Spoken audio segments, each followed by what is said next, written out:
Hey everyone, my name is Kay, and this is Dark Tales from the Road.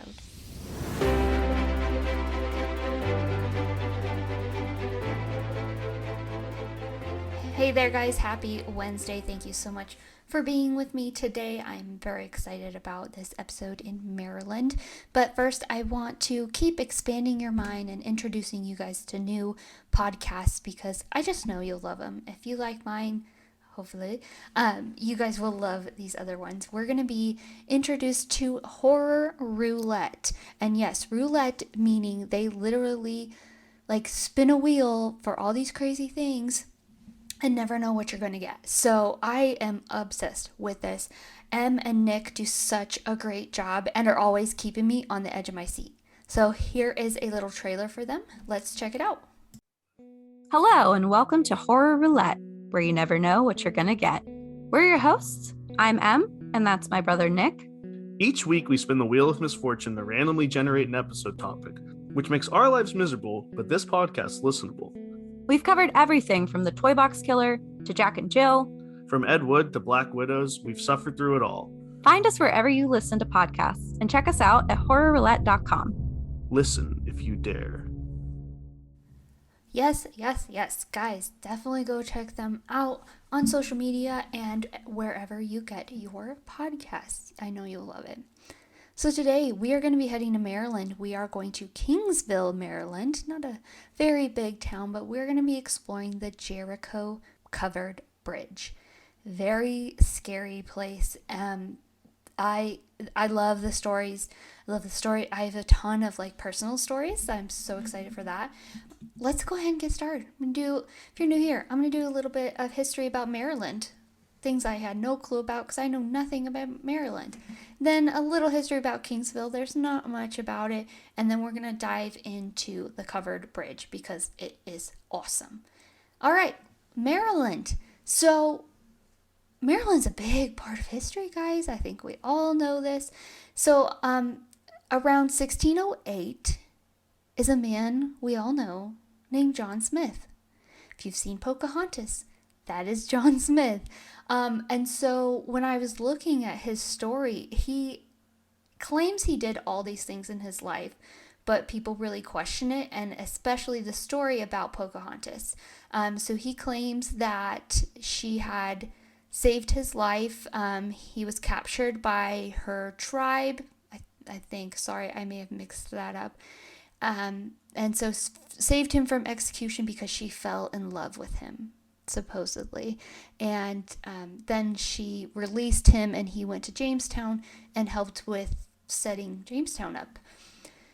So John Smith, he sailed into Chesapeake Bay, and there is where he stayed for a while and was mapping out the shoreline. And as he was doing it, he really had this really sweet quote. And so it says, quote, "Heaven and earth seemed never to have agreed better to frame a place for man's habitation." So can you imagine going to Maryland, before it's Maryland and before there's any civilization, the Native Americans are there. But I always think about that, literally coming to a place first and you're like, oh, wow. And then homesteading, trying to set up all of this. And so, all right, tangent away. In 1632, a man named Celsius, possibly Celsius, Calvert, he got a charter for the land, and it was like a place where Roman Catholics could go to escape England because, the Church of England and a lot of the restrictions that were going on at that time. So the first settlement there was the capital at the time, St. Mary's City. And a lot of the people in Maryland were really realizing the mistakes that a lot of the first colonists in Virginia were making. And rather, they didn't hunt for gold. They decided to really make peace with the local Native Americans, and they put up farms and trading posts, and they started in Chesapeake and the islands and the shores, and then eventually moved inward. A lot of the field hands that helped out were indentured laborers, so they were allowed passage to the new land and they had to work off the terms that they had come to. So they were indentured laborers. But then around 1639, that's when the African slaves arrived, and their most important crop was tobacco. So there's this huge dispute during the 18th century where Maryland and Pennsylvania were struggling over their border, where one started and one ended. And so then in 1767, Great Britain decided it and plotted out the line, and it eventually became known as the Mason-Dixon line for the surveyors that really created this line for them. And so then that line actually is regarded as the traditional division between North and South, which is kind of crazy. It's all the way up in Maryland, you know. Maryland was a huge part of the American Revolution. They were sometimes called the Old State Line because their troops served General George Washington and had a massive impact all over that area that really helped the revolution. So they were often given really difficult tasks. They would always be on the move to avoid British. They spent the winter in Baltimore. I've been to Baltimore in the winter and it's so cold. And then Annapolis came, and that is where Washington resigned from the army and actually ratified the Treaty of Paris to acknowledge the independence of the colonies. And Maryland was a part of the 13 colonies. By the 21st century, Maryland was killing it. You know, they had a very high median family income, and they had the lowest poverty rates. And a lot of that had to do with the Baltimore-Washington metropolitan area there that really became one of the largest in the country. So economy was huge because a lot of the federal presence there, the political, the labs and libraries and different agencies, and a lot of that has to do with its proximity to DC. And so Maryland has one of the strongest economies. And that is called the new economy, quote unquote, because a lot of it is IT and continuing knowledge and global orientation and people with very high levels of education. Annapolis is the state capital, and it's also home to the United States Naval Academy. September 14th, 1814, while the British were taking Fort Henry in an attempt to capture Baltimore, and this was during the War of 1812, a man named Francis Scott Key wrote the lyrics to the Star-Spangled Banner. Then in 1931, the U.S. adopted that song as its national anthem. I really didn't know it was 1931. For some reason, that seems recent. I know it's not. It's like almost 100 years. But I thought, during the 1800s. I don't know. That one threw me. Maryland is very diverse in its population. So a lot of the people there were a white population from the British Isles, But then German people started to come in. Farmers and artisans, they were coming from Pennsylvania.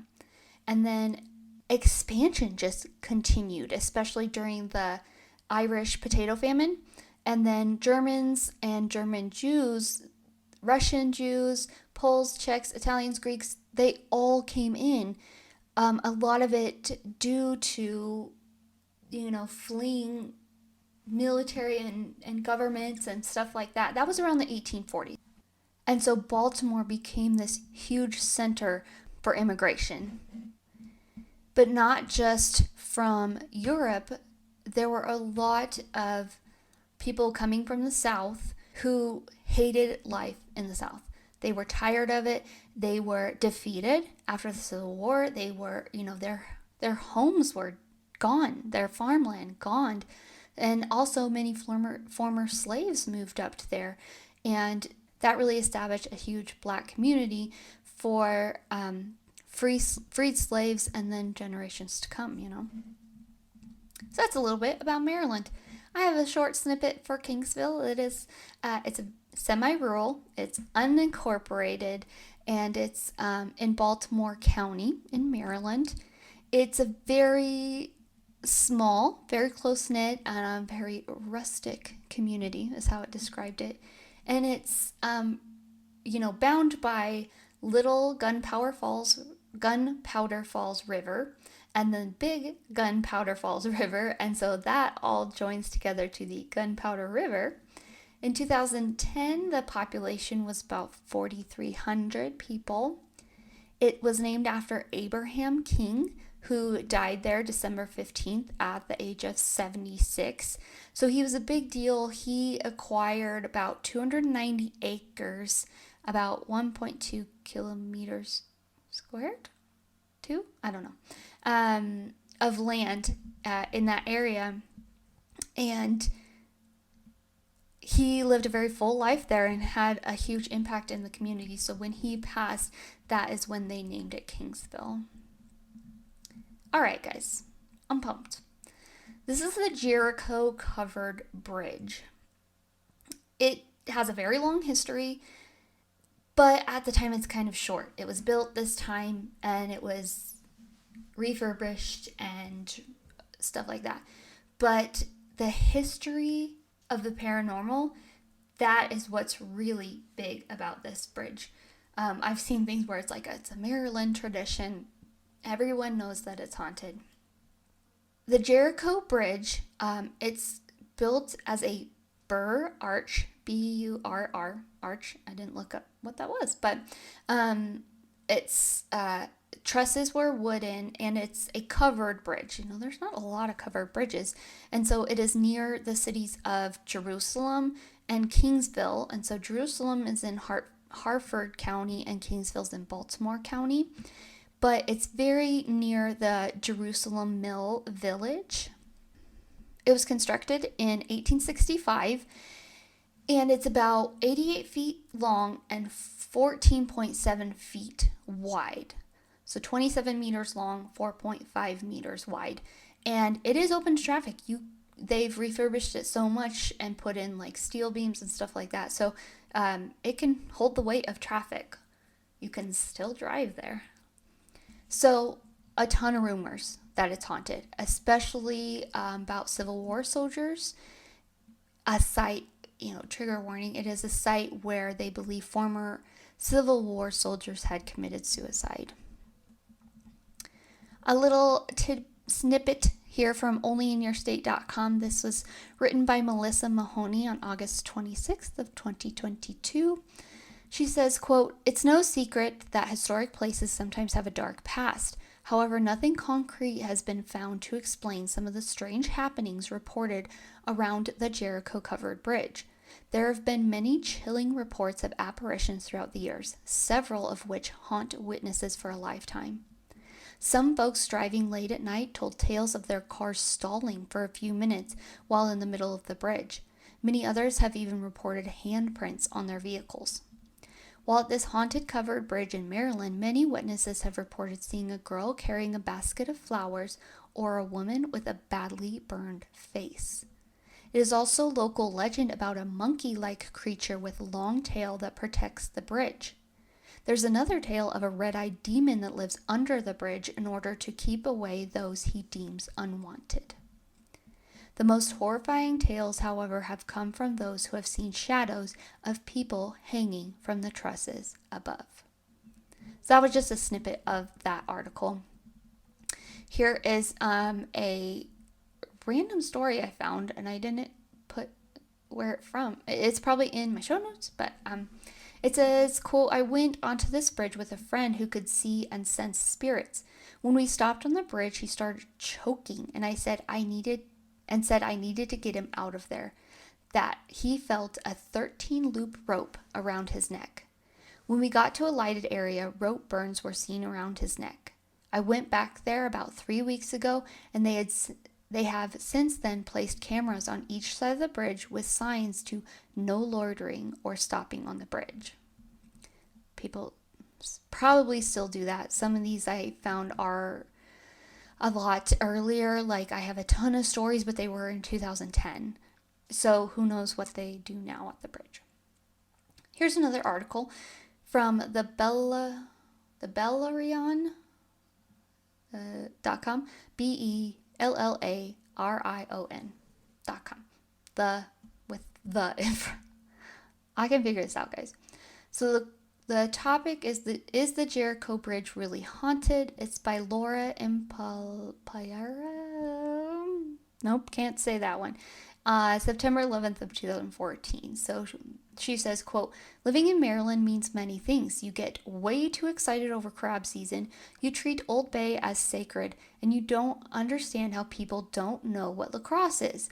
You've probably heard stories of the old covered bridge in Jericho on Jericho Road. The structure was built in 1865 for $3,125, which is about $58,000 now. The bridge has been renovated 3 times to help keep it in service because it is an important bridge. And then it was placed on the National Register of Historic Places in 1978. And again, people believe it's haunted. She goes on to quote, she is speaking with someone named Junior Alyssa Chin, and she commented, quote, I've heard stories and I won't be going there anytime soon. I'm not a fan of creepy places. And so, unquote. So now this is Lauren continuing in her article. Quote, she may not be a fan of this legend, but many teenagers drive out to the bridge each night, looking to be scared and pass the legend on. It is said that the cars often stall out while going through the bridge and will not start again for several minutes. Strange noises can be heard. People say they feel an uncertain uneasiness about them, and some claim to have a ghostly encounter. Many chalk it up to a dumb rumor, but with the rich history surrounding the area, is haunting really that hard to believe? An unknown Maryland resident shared some information. They said, quote, most haunted bridges seem to have the same similar plot of a horrific death occurring on the bridge, followed by a victim's ghost haunting the bridge, especially at night, end quote. There are many ghostly stories attached to the bridge. There's the classic covered bridge story of the rafters being used as stand-in for gallows. Claims of slaves being hung from the bridge is one of the most common tales, even though slavery was abolished in 1863, 2 years before the bridge was built. Another story tells again of people being hung from the rafters, but instead of slaves, it talks of captured Civil War soldiers. The war ended in 1865, the year the bridge was built. Therefore, there is a possibility, but the probability of it being true isn't high. Both these legends say that if you stop your car in the bridge at night, turn off your lights, honk your horn, and look in the rearview mirror, you'll see the silhouette of a swinging body. The history of the area and the fact that the covered bridge is almost 150 years old seems to be the cause of most of the stories. Civil War soldiers, slaves, and lynching all seem to be a thing of the past, but that hasn't stopped new, more current stories from emerging. There are rumors that an old hermit lived in the area around under the bridge in the 70s, and he would kidnap and eat hikers. If you're looking up stories of the Jericho Bridge, there's a high chance you will come across this story, which is odd because there seems to be no proof or backbone to this claim, as zero police information can be found on this supposed event. One of the most common stories surrounding the bridge tell of a story where a baby was thrown off the bridge by its mother. Some say the mother threw the baby off the bridge, drowning it in the river, then hung herself in the bridge. People claim that you can hear the mother singing a lullaby to her child. I apologize. Super trigger warning. I apologize. I hope you guys are okay. Continuing on. A Perry Hall resident tells of this ghostly encounter on a message board, quote, I could hear it clear as day, except I was still never able to make out the words. My impression was that it sounded just like a lullaby. The tune seemed so familiar, but I was never able to quite place it, end quote. Rumors and stories about this bridge are cheaper by the dozen. Each time you look for a story, a new tale comes forward. The bridge will always be churning out new stories, and people will always be trying to prove of its haunting. End quote. Just the stories are so creepy, and there's a lot more than just that too.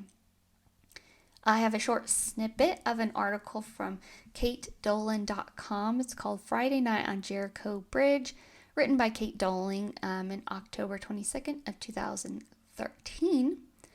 She goes to say, quote, "One story about bridge haunting concerns a girl riding on the back of an old farm truck.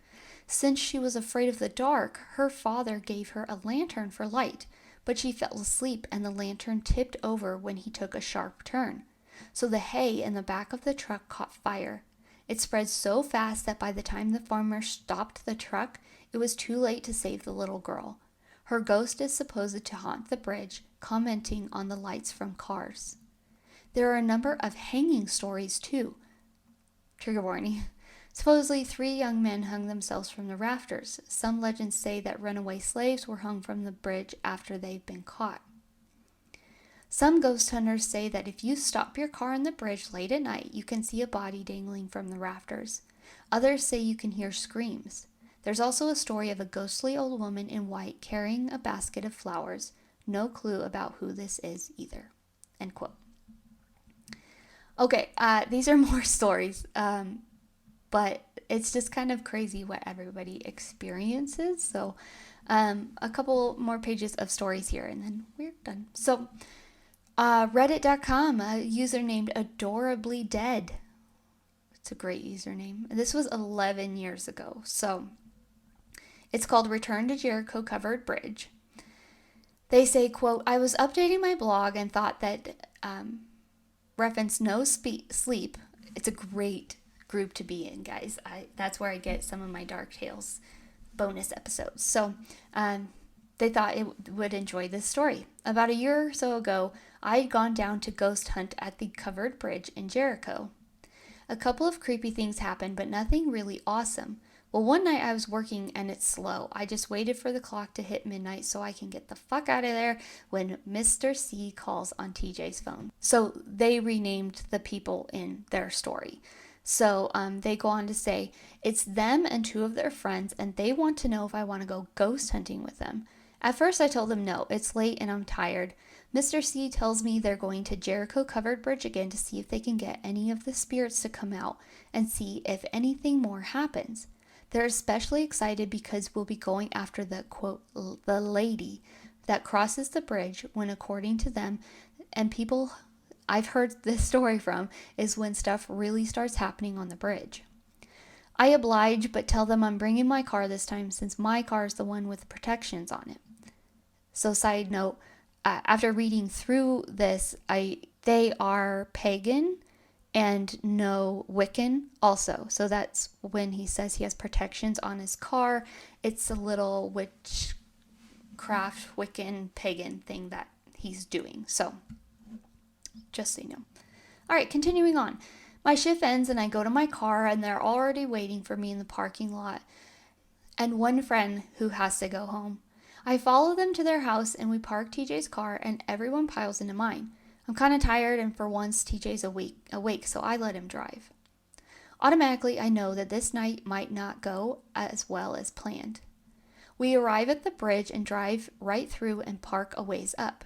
Everyone piles out of the car. Mr. C wants to try and contact whatever is there before we drive through the car. No problem. The thing with this bridge, besides it being a crybaby bridge of legend, the rumors that if you drive through at night, you can see people hanging from the rafters. There's a rumor that there is also an evil presence. Some people have called it a demon. Some just say that some sort of bad spirit that lives under the bridge and won't let the other good spirits leave. Mr. C gets in his head that he's going to, for whatever reason, try and exorcise the presence or contact it in some way with the intent for it to leave. Me and TJ just exchanged oh great glances. He lights the incense for calling spirits and starts talking to it. I forgot at this point what exactly was said, but it was your usual fare of, is anyone there? Don't be afraid to make contact sort of stuff. I start to feel uneasy, so does he. TJ starts having sort of a weird asthma attack and can't breathe well. We all start hearing a splashing sound coming from under the previously quiet bridge. They sound like someone is either walking through the water towards the embankment or like someone is throwing stones into the water. We book ass for the car. Once in the car, TJ is breathing a bit better and we're all watching the bridge to see if anything or one is out there while TJ turns the car around. We all decide to go through the bridge and stop in the center one last time before we leave to try and contact anything from the safety of the car. We roll down the windows and try again to make contact, but nothing's happening. It is around this time that Mr. C starts to get impatient. He lights his last incense stick and starts to taunt the spirits, especially the bad one we were warned about in particular. Then he gets kind of quiet and smells the incense that's burning a bit. You guessed that his next comment was to tell me he had mixed up his incense again and burning the one to call spirits and welcome them in the car that used to have protections on it. Then congrats. I start freaking out a bit and he tells me to calm down and whatever is in my car should be enough to keep anything out. I not so politely remind him that what is on my car is a simple protection spell aimed more for psychic protection, yes, but nothing more. Also that he is burning something that invites the things we're protected against inside. Ignoring my comment, he continues to taunt the spirits, telling them they're just too chicken to show themselves because they'd get their ass kicked by a pagan. TJ's laughing and eager to get in on this. He tells them if they're even there to give him a sign. Then he shouts, "We'll make it easy for them," and pulls the car into neutral and says, "Push the car." We all sit silently for a bit and finally Mr. C gives up and tells TJ we should go home. Before TJ can put the car into drive, Mr. C starts to freak out a bit and tell us to look in the rearview mirror. We look in it and there's this hulking dark shape at the end of the bridge. We all look out the back window and nothing is there. Back to the mirror and it's there. Then it disappears and the car lurches forward. I look down at TJ's feet and they're on the floor of the car and the bridge is level ground. I start yelling for TJ to go as fast as he can and tell everyone to imagine the car surrounded by white light, all negative energy being thrown off as we drive away. When we get to their house and they talk to me into staying the night as it's really late and we all want to talk about what happened. We joke around for a bit and I make fun of Mr. C and call him my little ward breaker. Then we decide it's time to go to bed. Mr. C doesn't really feel good and we're all dead ass tired. I'm sleeping on the outer edge of the bed. Mr. C is by the wall and TJ in the middle. I can't sleep at all. It feels like I've come down with a sudden head cold and I can't breathe. Also, I feel like there's something pacing behind me, back and forth. I'm too afraid to look behind me. Then I feel whatever presence is behind me stop, and it feels like something is reaching over me, towards TJ and Mr. C. It only gets halfway before it pulls back. I lay there in bed simultaneously trying not to make a sound and lay as still as possible. Then I feel as if someone had taken their finger and run it down my back. The only way I can describe the feeling is as disgusting, like something bad was trying to touch your very essence. I needed very badly to get up to blow my nose so I can actually breathe, but I'm too scared to. I lay there for another minute or two until the dog decides to jump on me in the bed, trying to get me to play in the middle of the night. With the dog there, I get the courage to turn around and there's nothing there. I quickly get up and go to the bathroom to blow my nose. Despite a lingering bad feeling, nothing else happens and I take turns laying down for a couple of minutes at a time and getting up to blow my nose again and again. I think I actually got about 3 hours of sleep. When they get up, I tell them what happened, and they all agree it was very weird that it tried to reach across me but stopped. Then it hit me. I'm the only one with a pentacle tattoo on, which happens to be near where it was reaching at. I even did some of the tattoo myself, and when I was getting it, meditated a bit on it becoming a permanent protection symbol, as well as a symbol of faith. I was also wearing an amulet that I had blessed for protection previously. None of them were. As in, none of the others, sorry. Later on, for about a month, they had all sorts of bad luck until they were able to rid themselves of whatever had attached itself to them. I haven't been to the bridge since. I also haven't done any sort of protective spell on my car either, so we haven't been ghost hunting in a while. I still refer to Mr. C as the ward breaker. I just think that one is so scary. Just the car lurching forward. No, thank you.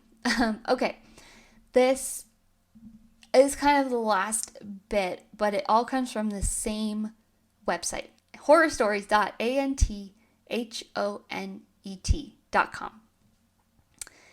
And so this is the main story, this first one I'm going to do, and then the rest are comments that were left on this story about what other people experienced. So again, this was written back in 2010, so it has been a while, but it says, quote, "This is a story my friends and I checked out. We went late at night during winter. It was November, December, if I remember right, of 2003. First, my friend went without me and told me how their Jeep wouldn't move off a second bridge. They found this bridge while looking for the one above. It was an old iron bridge, being enough for one car. I'm not sure the name of it, but it was over the falls and fairly old. They stopped on the bridge, and when my friend tried to drive again, his Jeep wouldn't start. Then if you look down to the right of the river, you can see what appears to be a soldier hunched over on a horse. The horse looks back at you and you can see his eyes, and he continues to walk.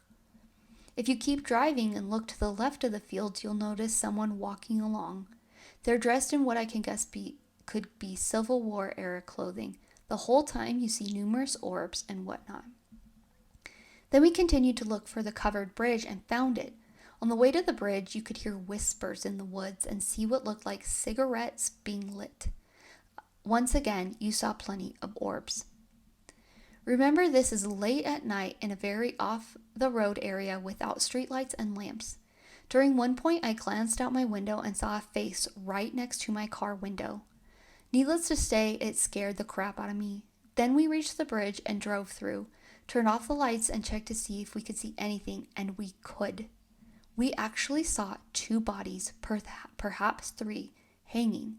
From under the bridge, we could see a light that appeared out of nowhere.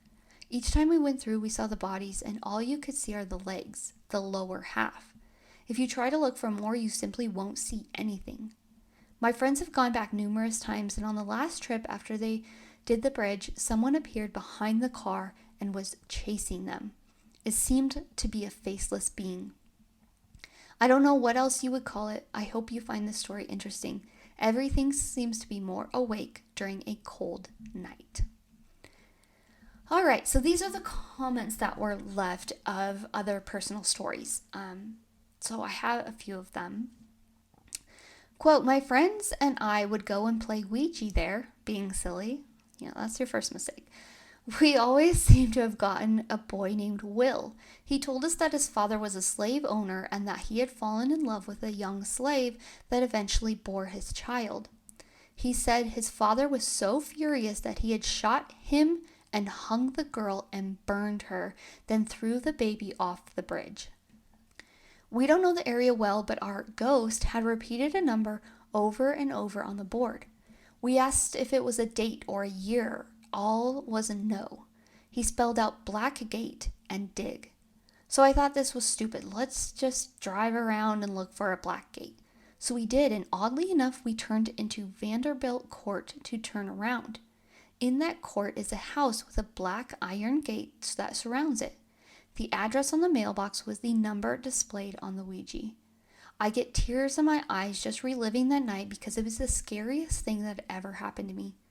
We have heard also drums, people singing, seen what looks like cigarettes being lit, and my friend as I saw a woman standing right next to the car. The Ouija was so cold that you could actually see the cold coming off of it. I've never seen anyone hanging, but after all this, I don't really think I want to. I know that place is haunted, but if you ever come in contact with Will, he is very nice." Oh my god, that's so sad. Okay, another one here. "I went to the covered bridge with my 3 friends one night because we had been there before and wondered what would happen if it was later at night. We sat in the car with the engine turned off but the keys still in the ignition.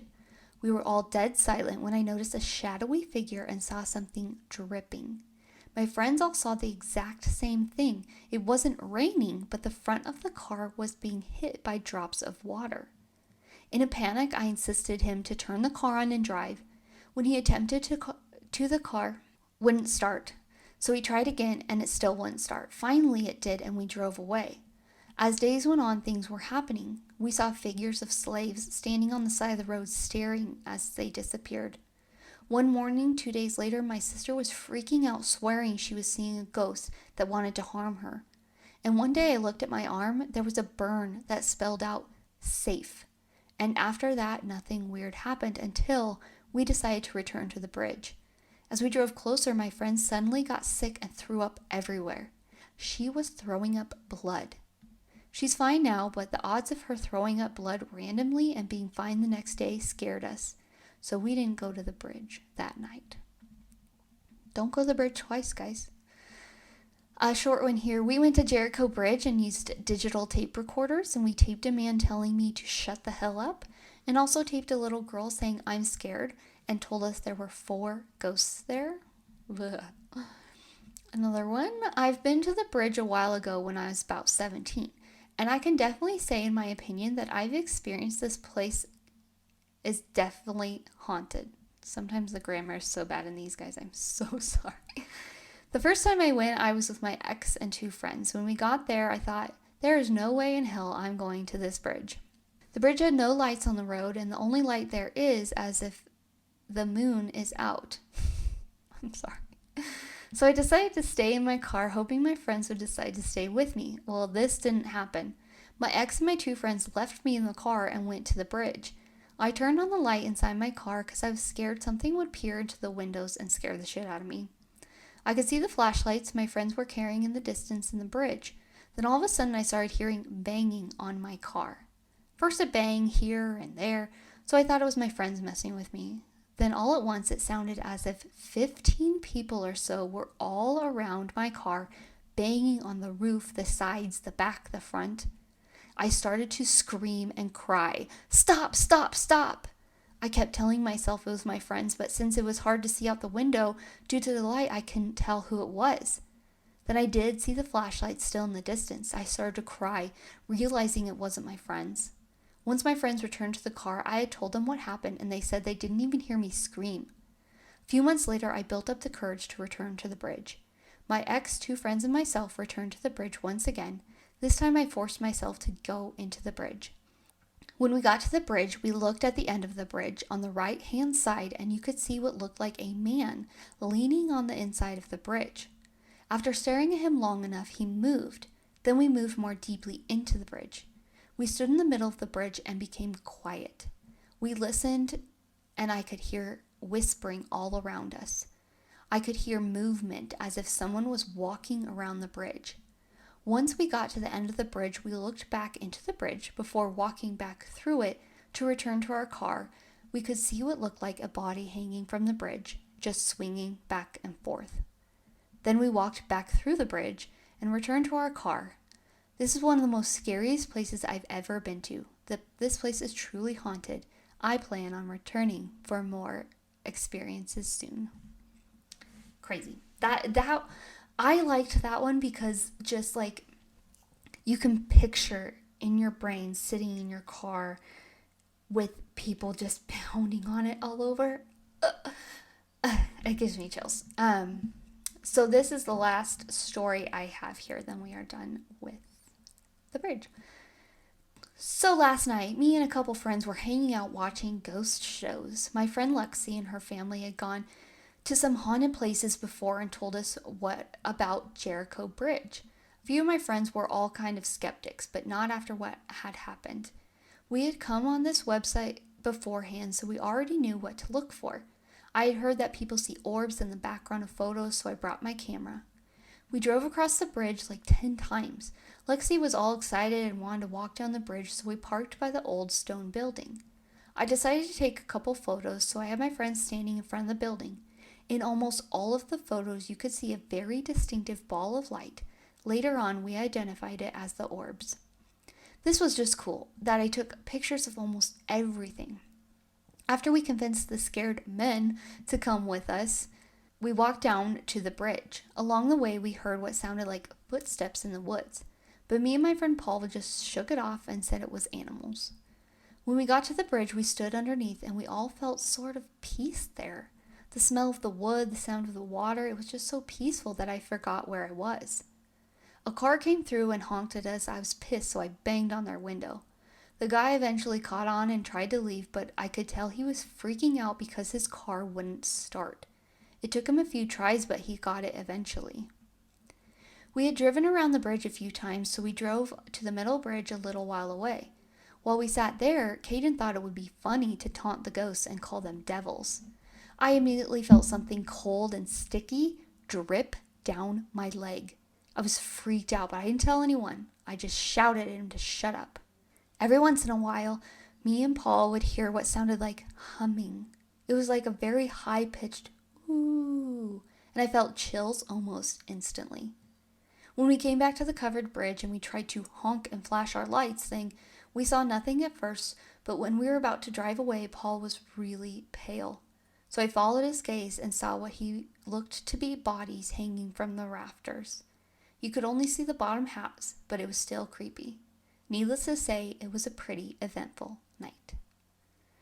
Woo! I loved these stories. There were a lot more. Some of them were hard to read because the grammar was just ridiculous. But these were my favorites from it. And there were like over 100 comments, and I went through every single one of them. But yes, that link to that story is in my show notes if you want to look at all the comments. But super creepy bridge. So creepy, you guys. Like, I don't know if I go. Like, I love all this stuff, but I'm a big scaredy cat. Like, there's a place in my husband's hometown, a certain part of a road where if you run the stop sign, your car will die, and or something like that. Like, and I've been to that spot, but I'm like too scared. Like, I've driven by it, but I'm like, I'm too scared to try it. I was too scared to try to run the stop sign. But yeah, so I'm a big scaredy cat, even though I like all this stuff, but chills to the max on this one. So I hope you guys enjoyed it. Join me next week. We're going to be going to New York for episode 43 to visit a cult that scared the shit out of me. And I'm pumped about this one. And then episode 44, the week after, we're going to Massachusetts. And this one, when we start our episodes in April. Can you guys freaking believe it's April? Like, time goes way too fast. It's unreal. Anyways, if you guys would like to follow me on social media, I do not have a Facebook, but I have an Instagram, TikTok, Twitter, and YouTube. And YouTube, I put a full episode on there if you'd rather listen that way. And TikTok, I put a little snippet, a little sneak in there if you guys would like to listen on that to get kind of a preview of it. I also have an email. I never ever mentioned this, but if you guys have stories you want me to tell, if there's a place you want me to explore, let me know. I'm all down for it. My email is darktalesfromtheroad@gmail.com. Pretty easy. And if you guys could go on to where you get your podcast and rate and review, I would so greatly appreciate it. Thank you all again for all of your support. It means the freaking world to me. And definitely go check out Horror Roulette on social media and wherever you get your podcasts. Thank you again, and we will see you next week. Bye, guys.